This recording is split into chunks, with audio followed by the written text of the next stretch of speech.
দেখো বন্ধুরা, আমি হাতে একটি পার্সেল পেয়ে গেছি। আজকে পার্সেলটা এলো, অর্ডার করেছিলাম ফ্লিপকার্ট থেকে। তো এটা কোনো সাজগোজের জিনিস, শাড়ি টাড়ি সব কিছুই না। এটা একটা ওই আলস গুডনেসের যে রোজমেরি ওয়াটারটা কিছুদিন হলো ফোনে দেখাচ্ছে, সেইটাই আমার। দেখো আনবক্সিং করছি, তোমাদের সামনে আনবক্সিংটা করলাম। আজকেই এলো পার্সেলটা। দেখছিলাম কিছুদিন ধরেই ফোনেতে অনেক জায়গাতে সার্চ করে দেখলাম খুব নাকি ভালো রেজাল্ট দিচ্ছে। তো ভাবলাম চলো নিজেই একটু ট্রাই করে দেখে নিই ভালো রেজাল্ট দিচ্ছে কি না, কেমন কি।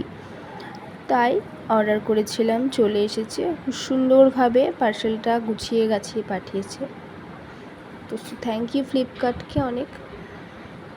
দেখো এটা 200 ml, দামটা আমি এখানে মেনশন করছি না, ঠিক আছে?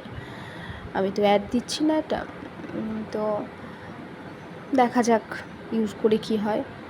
দেখো আমার সামনে যেখানটায় সিঁদুর পরা হয় সেখানটায় একবারে হেয়ার ফল হয়ে ফাঁকা হয়ে গেছে। ট্রাই করে যদি ভালো রেজাল্ট হয় অবশ্যই আর একটা ট্রাই করব। তো চলো বন্ধুরা, ভিডিওটা আর বড় করছি না, এই পর্যন্তই। তো তোমরা ততক্ষণ ভালো থেকো, সুস্থ থেকো। তোমাদের সাথে আবার দেখা হচ্ছে পরবর্তী একটি ছোট্ট ভিডিওতে। ততক্ষণ তোমরা সুস্থ থেকো, ভালো থেকো, সকলের পাশে থেকো।